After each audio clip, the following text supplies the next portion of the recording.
사도신경으로 신앙 고백하시겠습니다.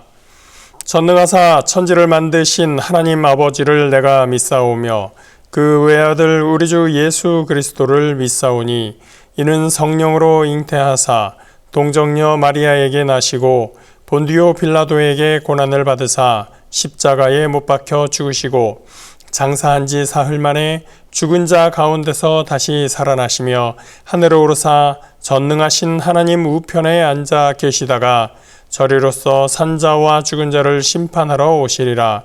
성령을 믿사오며 거룩한 공회와 성도가 서로 교통하는 것과 죄를 사하여 주시는 것과 몸이 다시 사는 것과 영원히 사는 것을 믿사옵나이다. 아멘. 오늘 함께 보실 말씀 마태복음 20장 13절부터 16절 말씀입니다. 신약성경 33면에 있습니다. 신약성경 33페이지 마태복음 20장 13절부터 16절 말씀입니다. 주인이 그 중의 한 사람에게 대답하여 이르되 친구여 내가 네게 잘못한 것이 없노라. 네가 나와 한 데나리온의 약속을 하지 아니하였느냐. 네 것이나 가지고 가라. 나중 온 이 사람에게 너와 같이 주는 것이 내 뜻이니라. 내 것을 가지고 내 뜻대로 할 것이 아니냐. 내가 선함으로 네가 악하게 보느냐. 이와 같이 나중된 자로서 먼저 되고 먼저 된 자로서 나중되리라. 아멘. 예수님의 메시지 두 번째 시간입니다. 오늘은 예수님이 말씀하신 하나님 나라에 대해서 말씀을 나누겠습니다. 어제 아침에 예수님께서 공생의 사역을 시작하실 때 가장 먼저 선포하셨던 말씀, 마태복음 4장 17절 말씀을 가지고 말씀을 나누었습니다. 어떤 내용인지 여러분 아시죠? 회개하라, 천국이 가까웠느니라. 바로 그 천국, 하나님 나라입니다. 그 첫 번째 포인트로 어제는 회개에 대해서 말씀을 나눴고 오늘 하나님의 나라, 천국에 대한 내용을 가지고 말씀을 나누려고 하는데요. 이 천국이라는 개념은, 이 단어는 다른 복음서, 그러니까 마가, 누가, 요한 복음서에는 하나님 나라, 하나님의 나라로 표현되어 있는 단어입니다. 그러니까 여기에서 천국이면, 마태복음에서 천국이면 다른 복음서에서는 하나님의 나라로 되어 있구나, 이렇게 간단하게 이해하시고 알고 성경을 읽으시면 됩니다.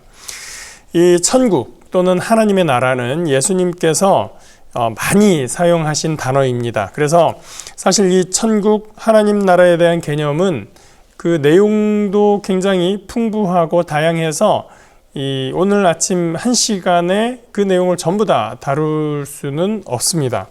오늘은 그 천국의 여러 국면들 중에서 예수님께서 비유로 말씀하신 한 가지 측면을 통해서 한 가지 측면을 본문을 통해서 살펴보려고 합니다. 본문에 들어가기 전에 이 천국이라는 용어에 대해서 또는 하나님의 나라라는 용어에 대해서 개념을 하나 정리하고 들어가야 되는데요. 우리가 성경을 읽을 때 하나님 나라라고 나오면 우리가 꼭 의식해야 될 의미가 있습니다. 그게 뭐냐면 천국에 간다, 천국에 들어간다, 천국은 이와 같다 라고 할 때 하나님의 나라 똑같은 개념이라고 말씀드렸죠. 그럴 때 우리가 보통 생각하는 건 뭐냐면 죽음 후의 세상을 생각하게 됩니다. 그래서 천국에 들어간다면 천국은 이와 같으니라 할 때 우리는 내가 죽어서 가는 천국은 이렇다는 얘기구나 라고 생각을 하는데, 사실은 분명히 그런 개념의 천국의 의미가 이 본문의 복음서에 담겨 있기도 하지만 그것보다 더 중요한 의미가, 명백한 의미가 있습니다. 그게 뭐냐? 이 나라가 문제인데요. 우리가 알고 있는 나라는 장소 내지 공간적인 의미로 생각을 하게 됩니다. 그런데 복음서에 기록한 이 나라는 원어적인 의미를 따졌을 때 더 본질적으로 통치라는 뜻을 가지고 있습니다. 통치 혹은 통치권이 행해지는 그 영역, 이런 개념이 담겨 있습니다. 장소의 개념이 전혀 없지는 않겠죠. 통치가 이루어지는 범위라고 할 수 있으니까 장소의 개념이 전혀 없는 것은 아니지만 그 장소 보다 더 중요한 것은 뭐냐면 그곳을 통치하는 자가 누구냐, 통치권이 누구에게 있느냐라는 이 통치의 개념이 더 중요하다라는 말씀입니다. 그래서 하나님의 나라다라고 하면 중요한 건 뭐냐면 하나님의 나라 아니라 하나님의 통치라고 해도 괜찮을 정도의 의미다라고 하는 것이죠. 하나님의 통치, 하나님의 통치권이 이루어지는 권역, 이렇게 생각을 해야 된다는 겁니다. 그래서 예수님께서 회개하라 천국이 가까웠느니라 라고 하셨을 때에 우리가 생각해야 될 의미는 회개하라 하나님의 통치가 임한다, 가까워 있다 라고 하는 내용입니다. 예수님이 선포하실 때 가장 먼저 말씀하시면서 회개하라, 당신들 곧 죽을 거야, 곧 천국이 당신들에게 임할 거야, 이런 의미로 말씀하신 것이 아니라 하나님의 통치가 임한다, 하나님의 통치가 가까웠다 라고 선포하셨다라는 개념이죠. 이것에 대해서도 이제 훨씬 더 말씀 나눌 것이 있지만 오늘 본문을 바로 이야기하는 것이 좋을 것 같습니다. 그래서 중요한 것 하나, 하나님의 나라, 천국이 나오면 우리는 하나님의 통치 혹은 하나님의 통치권, 이렇게 이해하고 생각하고 그 본문을 읽어야 된다라고 하는 것입니다. 오늘 비유는 20장 1절부터 시작이 되는데 예수님은 이 비유를 천국에 대한 비유라고 말씀을 하십니다. 즉 하나님께서 통치하는 세상이란 이런 곳이야 라고 말씀하시는 것이죠. 1절 말씀 볼까요? 천국은 마치 품꾼을 얻어 포도원에 들여보내고 이른 아침에 나간 주인과 같으니. 천국은 어떤 곳입니까? 여기에 집주인이 나오는데 이후의 내용을 보면 누가 봐도 이 집주인은 하나님을 의미하는 것입니다. 그러므로 이 비유는 포도원을 경영하는 주인이 있듯이 세상을 경영하고 통치하는 하나님에 대해서 말씀하고 있는 내용입니다. 그 내용은 여러분들 아마 잘 아실 건데 제가 짧게 말씀드리면 주인이 아침 일찍에 대략 6시쯤에 그 유대의 습관으로 봤을 때는 아침 6시에 장터에 나갑니다. 인력시장이라고 봐도 됩니다. 그곳에 가서 노동자들을 데려오면서 하루에 품삯 한 데나리온을 주기로 약속을 합니다. 한 데나리온은 당시 법에서 정하고 있는 노동자의 하루 임금이라고 하죠. 그렇게 해서 이 사람들이 일을 하고 있는데 주인이 좀 있다가 아침 9시에 다시 장터에 나갑니다. 거기에 또 사람들이 있습니다. 놀고 있는 사람들이 있어요. 가끔 외국어와 한국어가 참 기가 막히게 통한다라고 생각을 할 때가 있는데 이 논다는 단어가 정확하게 그렇습니다. 저도 잠시 사역도 안 하고 일도 안 하고 아무것도 안 하는 그런 시기가 있었는데 우리가 그럴 때를 흔히 백수라고 얘기를 하죠. 만약에 친구를 제가 만났을 때 친구가 저에게 물을 거예요. 야, 요즘 너는 어떻게 지내니? 그럼 제가 이렇게 말할 겁니다. 아, 나 놀고 있어, 백수야 라고 얘기를 했을 거예요. 그렇게 놀고 있다라고 하는 그 단어가 여기에서 정확히 사용되고 있는 겁니다. 이 헬라어 원어에서도 논다라는 단어가 있는데 그 단어가 그 일이 없이 노동할 곳이 없이 백수로 지내고 있다라는 그런 의미로서의 논다, 어디에 취업되지 않았다, 그런 의미를 가지고 있는 단어라고 하는 것이죠. 그 뜻으로 이제 놀고 있는 사람들을 주인이 만나게 됩니다. 주인이 가서 그 사람들 다 데려와서 포도원에서 일하게 하면서 그들에게 뭐라고 얘기를 하나 보니까 내가 너희에게 상당하게 주리라. 상당하게, 상당히 많이 준다라는 것이 아니고 적당하게, 합당하게 주겠다라고 하는 것입니다. 아직 이 사람들에게 얼만큼이면 적당하다라는 얘기를 해주지는 않았어요. 내가 너희가 일한 것에 대해서 상당하게, 괜찮게, 알아들을 만하게, 너희가 이해할 만하게 그렇게 주겠다라고 데리고 온 거죠. 근데 주인이 12시에 나가서 또 놀고 있는 사람들을 봅니다. 또 데리고 옵니다. 똑같이 말을 합니다. 그리고 3시에 나갔는데 그때도 또 사람들을 발견하고 또 데리고 옵니다. 그리고 오후에 저녁 때 다 돼서 5시에 나갔는데 또 놀고 있는 사람들을 만납니다. 아니 당신들은 왜 지금 놀고 있느냐라고 하니까 우리가 일할 곳이 없어서 놀고 있습니다 라고 얘기하는 거죠. 당신들 나를 따라와라 라고 하고 똑같이 이야기하고 또 일을 시킵니다. 불과 1시간이 안 지났습니다. 날이 저물어서 이제 일을 마감해야 됩니다. 6시쯤 된 것 같아요. 그때 주인이 청지기를 시켜서 임금을 지불하도록 합니다. 그러면서 맨 마지막에 온 사람, 5시에 온 1시간 전에 온 사람들에게 먼저 임금을 지급하는데 얼마를 지급하죠? 1 데나리온을 지급을 합니다. 저 같으면 순서를 거꾸로 했을 것 같아요. 가장 먼저 온 사람에게 한 데나리온을 주면 그 사람들 오늘 공치지 않고 일하고 돈 벌어서 가네. 왜냐하면 당시에 가장 문제 중에 하나가 뭐였냐면 임금 체불이었거든요. 일을 했는데 돈을 주지 않습니다. 그런데 결국 재력이 있는 사람, 재판관에게 가까운 사람은 돈 많은 사람, 이 땅 주인 이런 사람들이었기 때문에 임금 체불이 당하는데 요즘처럼 뭐 법으로 처벌 이런 것들이 강력하지 않고 그래서 돈을 주지 않는다라고 해서 그것을 받아내기란 굉장히 어려운 것입니다. 그런데 아침에 일할 곳을 찾아서 그곳에서 일을 했는데 바로 그날 저녁에 일당을 바로 받았다? 너무나 기분이 좋겠죠. 행복해하며 집에 갔을 거예요. 그 다음에 9시에 온 사람에게 또 임금을 지불합니다. 저희도 똑같이 주시나요? 상당하게 주신다고 해서 저희는 시급제로 주실 줄 알았는데 이걸 다 주시는군요. 너무 감사합니다 하면서 또 갔을 거예요. 12시에 준 사람 더 기뻐했겠죠. 저희도 1 데나리온인가요? 하면서 기뻐하면서 갔을 겁니다. 그렇게 갔을 텐데 근데 주인은 이를 거꾸로 합니다. 마지막에 온 사람에게 1시간 일한 사람에게 1 데나리온을 줍니다. 물론 그 사람은 기뻐했겠죠. 하루 일당을 1시간 일하고 받았으니까. 그리고 나서 3시간 일한 사람에게 1 데나리온을 줍니다. 사람들이 당황합니다. 이건 뭐지? 왜 1시간 일한 사람하고 3시간 일한 사람이 똑같지? 그리고 12시에 온 사람에게 또 1 데나리온. 9시 온 사람에게 또 1 데나리온, 그리고 새벽 일찍 온 사람에게 또 1 데나리온, 이렇게 동일하게 지급을 합니다. 그러니까 사람들이 불만을 표출합니다. 아니 이건 불공평합니다. 나는 아침부터 일찍 와서 열심히 일을 했는데 나도 1 데나리온, 1시간 일한 저 사람도 1 데나리온, 이건 말이 안 되는 거 아닙니까? 라고 불평을 하게 되죠. 저항을 하게 됩니다.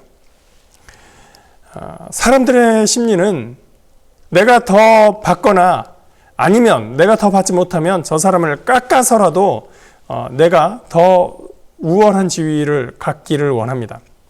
나 1 데나리온 줄 거면 저 1시간 일한 사람은 12분의 1 줘야 될 거 아닙니까? 난 12시간 일했거든요. 라고 요청을 하겠죠. 그 사람이 1 데나리온 받았다고 해서 내가 더 가난해지는 것도 아닌데 나는 억울하다는 거예요. 그리고 이 이야기를 듣는 저와 여러분들 중에 아마도 대부분의 사람들이 아침에 일한 사람들에게 공감할 겁니다. 그래, 맞아. 그 사람들이 좀 억울하긴 하겠어. 라고 우리는 그 사람을 이해할 겁니다. 우리는 주인을 이해하기 어렵습니다. 어디에 공감을 하나요? 우리는 분명히 주인이 하나님이라는 것을 알면서도 하나님에게 공감하지 않고 아침 일찍부터 일한 사람에게 공감하고 감정이입을 합니다. 네, 제가 이 부분을 보면서 재미있게 생각한 부분은 뭐냐면 9시에 온 사람, 12시에 온 사람, 심지어 3시에 일하러 온 사람도 억울하다고 생각한다는 겁니다. 나 3시간이라고 1 데나리온 받았는데 아침부터 일한 사람에 비해서 내가 많이 받았어요 기뻐하는 것보다 1시간 일하고 1 데나리온 나와 동일하게 받은 그 사람에 대해서 나는 억울하다, 이건 불공평하다 라고 생각하고 있다는 사실입니다. 가만히 살펴보면 이 사람들 중에서 가장 손해본 사람은 누굴까요? 아침 일찍 온 사람일까요? 아니요, 주인입니다. 주인은 아침 6시에 온 사람에게 12시간 일 시키고 그 다음 날도 12시간 일 시키고 그 다음 날도 12시간 일 시켜서 한 데나리온으로 12시간 일하게 하는 것이 가장 효과적입니다. 포도원 규모에 따라서 어쩌면 아침에 인력시장에 나온 사람들을 다 안 쓰고 몇 명만 쓸 수도 있을 것입니다. 예를 들어서 한 30명이 있으면 체격 좋고 일 잘할 것 같은 사람 20명만 뽑아다가 그 사람들만 써도 거기에 한 10명 남아도 내가 신경 안 써도 아무 상관없을 거예요. 그런데 아침에 나온 있는 사람들 있는 대로 다 끌고 모아서 다 일하게 시킵니다. 이거는 거의 돈 주려고 일을 시키는 것과 마찬가지입니다. 그러니까 아침에 가서도 다 데려오고 12시에 가서도 다 데려오는 겁니다. 돈을 주겠다는 거예요. 아이, 포도원 일이 급했나 보죠. 포도원 그 빨리 안 따면 상하나 보죠. 빨리 일을 해야 되니까 그렇게 했겠죠. 만약에 그런 의도라고 한다면 포도원 주인이 그냥 시간제로 1시간 일한 사람은 1시간 많지, 3시간 일한 사람은 3시간 많지만 주는 것이 더 합리적입니다. 그런데 주인은 다 똑같이 주는 거죠. 그렇게 다 똑같이 줬더니 불평하고 있는 겁니다. 주인은 일꾼들이 이렇게 반응할 걸 알고도 일부러 지급 순서를 그렇게 정한 겁니다. 늦게 온 사람, 1시간 일한 사람에게 한 데나리온 주는 거, 이거 다른 사람들이 보도록 한 거예요. 일부러 보라고 그렇게 하는 겁니다. 예수님은 이 말씀을 하시면서 이게 천국이라고 말씀하십니다. 이게 하나님의 통치 방식이라고 말씀하십니다. 13절에 뭐라고 하시죠? 주인이 그 중의 한 사람에게 대답하여 이르되 친구여 내가 네게 잘못한 것이 없노라 네가 나와 한 데나리온의 약속을 하지 아니하였느냐. 원래 약속한 거대로 줬는데 뭐라고 할 거니? 사실은 할 말이 없죠. 계약서에 사인하고 도장 찍었으면 할 말이 없어요. 주인이 한마디 덧붙입니다. 14절 네 것이나 가지고 가라. 나중 온 이 사람에게 너와 같이 주는 것이 내 뜻이니라. 이렇게 한 이유는 무엇인가? 사람들이 보는 가치와 하나님께서 보는 가치가 달랐기 때문입니다. 일꾼들이 보기에 일당 한 데나리온은 자기가 일한 노동의 대가였습니다. 그런데 주인에게 이 일당 한 데나리온은 그들이 집에 가서 가정을 꾸리고 가족들과 함께 음식을 해먹고 또 주거를 마련하는 인간다운 삶을 살아가는 재화였던 것입니다. 삶의 기반이 되는 것이죠. 열심히 일하면 돈 많이 벌고 놀았으면 가난한 게 당연한 거지 라고 하는 사람들에게 예수님은 도전하는 겁니다. 누군 놀고 싶어서 노니? 얘는 일할 곳이 없어서 놀았어. 어떤 사람이 이야기합니다. 나는 새벽부터 나왔는데 몸이 약하다고 나를 쓰지 않습니다. 나는 체력도 약하고 나는 가진 기술도 없다고 했더니 아무도 나를 쓰지 않습니다. 물론 개인의 핑계를 다 일일이 받아주자고 이야기하는 게 아닙니다. 사회가 구조적으로 해결해야 되는 문제가 있다고 하는 것이죠. 요즘 식당에 가면 키오스크라고 하는 그 전자 판넬에다가 주문을 하는 경우들이 많이 생깁니다. 주방에도 조리 로봇이 조리를 하는 경우들이 많고요. 주차장에 가면 기계식 자동 개폐기로 차단을 하고 주차 비용을 기계가 정산을 합니다. 고속도로에도 하이패스로 정산을 합니다. 원래 이 모든 일들을 누가 하던 건가요? 사람들이 다 하던 것입니다. 그 일자리가 다 없어지고 그 자리를 기계가 대체하고 있는 거예요. 그만큼 일자리는 없어진 거예요. 아유, 큰일 났네. 이제 기계 쓰지 말아야겠네. 아니, 이미 그럴 단계는 넘었어요. 점점 더 기계는 더 많이 들어올 것이고 기계를 쓰는 사람들, 기계를 사용하는 사업장들이 더 많아질 겁니다. 남는 인력들이 더 넘치게 되겠죠.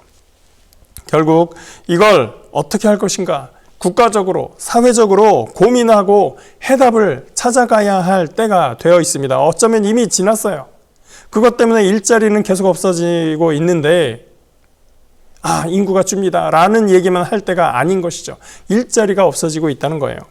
5시에 일이 없어서 놀고 있는 사람들은 사실 그날 그냥 공치는 날이라고 생각을 했을 것입니다. 이제 1시간 후에 더 이상 일할 것도 없는데 해가 아직 떠 있기 때문에 집에 못 가고 있는 사람들이었었던 거예요. 빈손으로 집으로 가면 이제 기약 없는 내일을 기다려야 되는 겁니다. 내일 와서 또 누가 나를 써줄지 알 수 없는 그 하루를 거의 다 보내고 있었던 그 시간에 주인이 와서 데리고 가서 일을 시켜준 거죠. 그리고 한 데나리온을 준 것입니다. 그 한 데나리온을 받고 이 사람은 얼마나 감사했을까요? 근데 더 중요한 건 뭐냐? 그 한 데나리온을 통해서 그의 가정이 하루 세 끼를 해결할 수 있었다는 것이고, 그것을 통해서 그 가족들이 옷을 사고 주거를 해결할 수 있었다라고 하는 것입니다. 그 한 가족의 삶이 무너지지 않았다라고 하는 것. 주인은 바로 그것을 보았던 것이죠. 15절 말씀입니다. 내 것을 가지고 내 뜻대로 할 것이 아니냐? 내가 선함으로 네가 악하게 보느냐? 아침에 와서 일한 사람은 절대 그 사람의 인생에 대해서 관심이 없습니다. 내가 일한 정당한 노력의 대가다라는 생각만 하고 있는 거예요. 그러니 그 사람의 노동의 대가는 12분의 1 이어야 한다라는 생각만 하고 있는 겁니다. 그게 공정하다 라고 생각합니다. 그러므로 이 주인의 행태는 불공평하다라고 이야기하고 있는 것입니다. 이쯤에서 우리는 우리 스스로를 돌아봐야 됩니다. 우리는 왜 아침 6시에 온 사람에게 공감하고 있었던 겁니까? 사실 나는 12시에 온 사람은 아닐까요? 나는 3시에 온 사람은 아닐까요? 나는 5시에 온 사람은 아닐까요? 내가 5시에 왔다면 아유 나 1시간밖에 일했는데 저 사람들에게 미안해서 저 12분의 1만 가지고 갈게요. 나머지는 놓고 가겠습니다. 라고 하고 집에 가서 식구들을 굶기는 것이 맞을까요? 아니, 하나님은 한 데나리온을 주는 것이 나의 뜻이다 라고 말씀하신 것입니다. 일한 만큼이라고 하는 기준을 우리가 가지고 있습니다. 능력대로라는 기준을 가지고 있습니다. 그것이 정당하다고 생각합니다. 하나님의 나라는 그렇지 않습니다. 하나님의 나라는 사람이 사람답게 살아가고 있는가? 그것을 보고 싶다라고 하는 것입니다. 우리 주위에 언론을 통해서든 무엇을 통해서든 어디선가 어떤 사람이 인간적인 삶을 누리기 힘든 조건 속에서 살아가고 있다면 그런 힘겹게 살아가는 이웃에 대해서 우리가 관심을 가져야 됩니다. 경제적인 어려움만 이야기하는 것은 아닙니다. 가난한 사람만 얘기하는 것이 아니라 몸이 불편하신 분, 또 어떤 다른 어려운 사회적으로 적응을 하기 힘들어하는 많은 분들이 있습니다. 그들에게 인간다운 삶을 영유할 수 있도록 사회적으로, 구조적으로 만들어가는 것, 그것이 함께 살아가는 공동체가 만들어가야 할 세상인 것이죠. 바로 그것이 이루어지는 곳이 하나님의 나라인 것입니다. 내가 신앙생활 잘하고 나 혼자 마음으로는 만족하는데 주변에서 어떤 일이 벌어져도 주변에서 누가 슬프고 울고 죽어가고 하는데 나 혼자 감격하고 감사하다고 해서 그것이 과연 참된 신앙이냐? 하나님의 나라는 그렇지 않다고 하는 것입니다. 오늘 말씀을 통해서 하나님 나라에 합당한 불공평을 저와 여러분이 받아들일 뿐 아니라 실천할 수 있기를 바랍니다.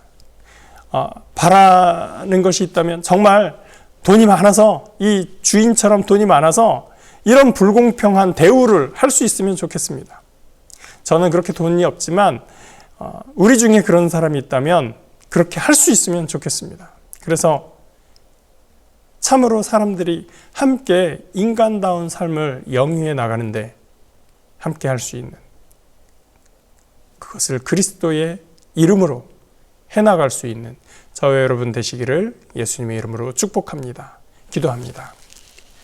하나님, 사람들이 불공평하다고 할 때 하나님께서 그것을 선한 일이라고 말씀하십니다. 하나님, 우리가 주님의 뜻을 알아 세상 속에서 하나님의 선한 불공평을 이루어갈 수 있도록 인도하여 주시옵소서. 하나님 나라에 합당한 삶을 우리가 살아갈 수 있도록 인도하여 주옵소서. 나 혼자서 열심히 신앙생활하고 감격하고 감동하는 것만이 아니라 세상 속에서 함께 기뻐하는 그리스도인이 될 수 있도록 인도하여 주시옵소서. 주님께서 함께 하심을 감사드리며 예수 그리스도의 이름으로 기도합니다. 아멘. 하늘에 계신 우리 아버지여, 이름이 거룩히 여김을 받으시오며 나라가 임하시오며 뜻이 하늘에서 이루어진 것 같이 땅에서도 이루어지이다. 오늘 우리에게 일용할 양식을 주시옵고 우리가 우리에게 죄 지은 자를 사하여 준 것 같이 우리 죄를 사하여 주시옵고 우리를 시험에 들게 하지 마시옵고 다만 악에서 구하시옵소서. 나라와 권세와 영광이 아버지께 영원히 있사옵나이다. 아멘.